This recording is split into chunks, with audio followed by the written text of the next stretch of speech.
Welcome to the channel, I'm Dave and this is Road Garage. So we've got a couple of cars back here that are all masked up. So what is happening? We are just doing some final touch-ups for the 720S to get it all ready for car week. We're about a week and a half before we're leaving for car week.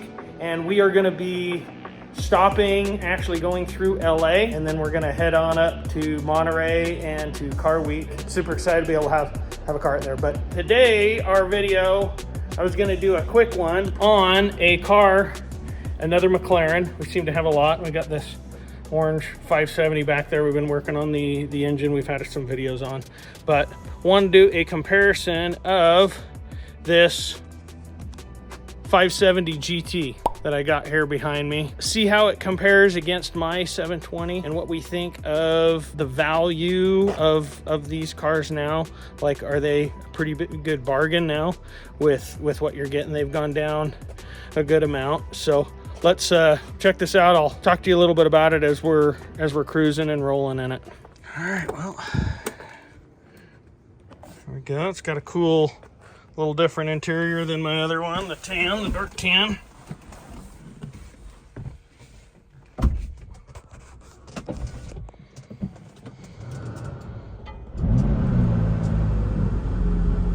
A little bit quieter than the 720. So this 570 GT, how does it compare to my 720? And is this a good value, a good bang for the buck with what the values are right now for this car? I think, yeah. I think for the money that this is, I think you're getting a lot of car. And at the end of the day, power-wise too, you can end up doing, you know, some tune stuff to these and all of that to get them making, you know, more. I don't know exactly how much more you can get with these safely, you know, but you do an exhaust, some intake, you know, a tune to turn the boost up. But in comparison to my 720, my 720 has a stage 1 tune with 800 horsepower in it. That's like 240, 250 horse more than this. It's noticeable, definitely.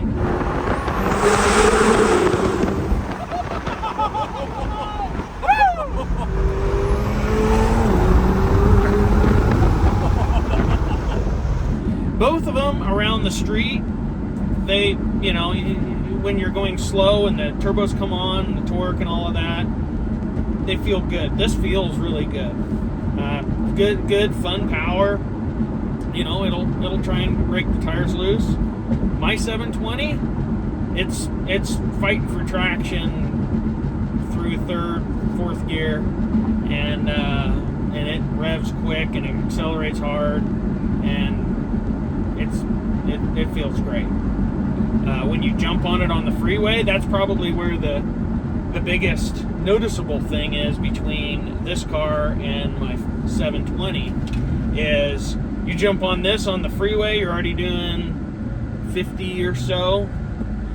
It's accelerating, but it's not like the 720. The 720, you jump on it on the freeway and it's still pulling pretty dang hard. Nothing like my twin turbo Lambo. That thing's hang on, you know, scary fast, especially with the all-wheel drive. But the 720 is great and really feels fast even when you're already going faster. This, big time, noticeable difference when you jump on. It's kind of like my Celine. My Celine feels real fast around the street with that centrifugal supercharger and the really low gears. It just rips. But you try and do a pull, already doing 50 miles an hour or so, and it's not pulling hard. One thing that this has that I've never experienced or seen is this has a pedal commander. Never messed with them. My friend that owns this car, James, he's like, tell me how the pedal commander feels and all of that compared, you know, to your 720 and the throttle response and all of that. And that, I am impressed.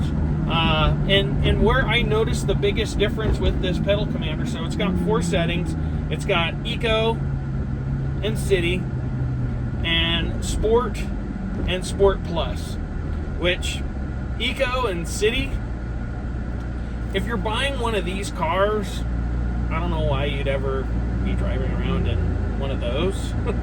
Because obviously if you have one of these cars, you like some faster stuff. So you like that quicker response. So it doesn't seem to change anything tune-wise once you're in the throttle. But that difference that you get and the responsiveness of when you touch the throttle, that's where it's definitely noticeable.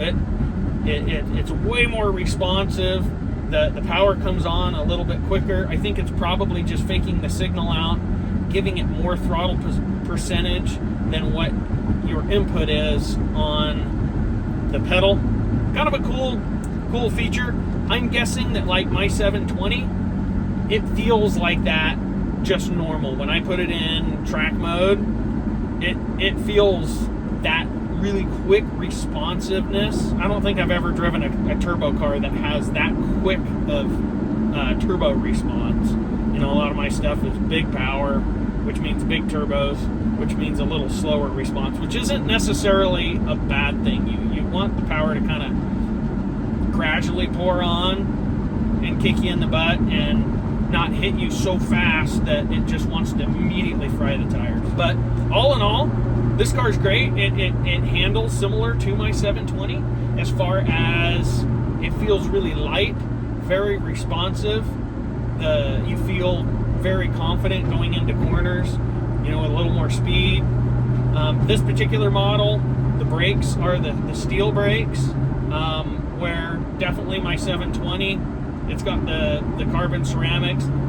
There's a pretty good noticeable amount of braking force that is different between this car and my 720. The 720 definitely has much stronger, heavier brakes, you know, way more confident, you know, going into a corner hot with those ceramics, and they really work well. These are still good by all means. They're good brakes. Interior wise, you know, I think they're equally nice. The biggest difference I think between the two cars is this definitely has a little older technology. They definitely did a update with the infotainment center. Everything from the graphics to, you know, mine has Bluetooth and navigation and a lot of those newer features. This does not. There's a lot less options with the dash and going through statuses of engine and different parts of the operations of the car that mine has. But a lot of other stuff is pretty comparable. You know, this has some carbon features in that. I think as far as the 570 goes, I really like the GT.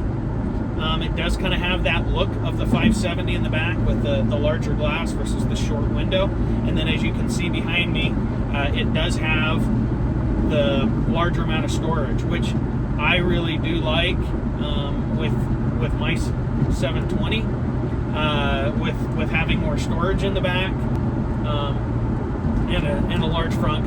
You know, we know my other supercar, my Lamborghini Gallardo, pretty much zero in the back, especially with the roll cage. And then because I have a big water tank in the front for the turbo setup, I got enough to put like a computer bag in there, and that's about it. So having some extra storage to be able to maybe go on some trips and that is really great. And I think if I was going to do one of these, I definitely do the GT that has a little more to it, and I like the way that looks as well. So all in all, at the end of the day, I think this is a great value for what it is. It runs great, you know, power wise.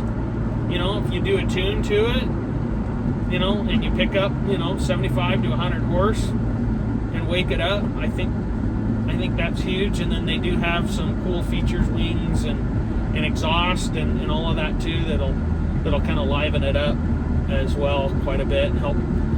Exhaust in that I think would probably help with the spool as well, with freeing up some of that back pressure between the turbo outlet and the tailpipes and all of that. So short video, but thought it might be fun to do this. We had this car, we were doing some work on it, and my buddy James was like, hey, why don't you do a comparison of the two? So I said, well, we'll give it a shot. So here it is. New video is going to be coming soon, hopefully in the next couple of days, on the 720. We are getting ready to go to Car Week, so we've got some awesome stuff happening there. But till then, we'll see ya. I'm out of here.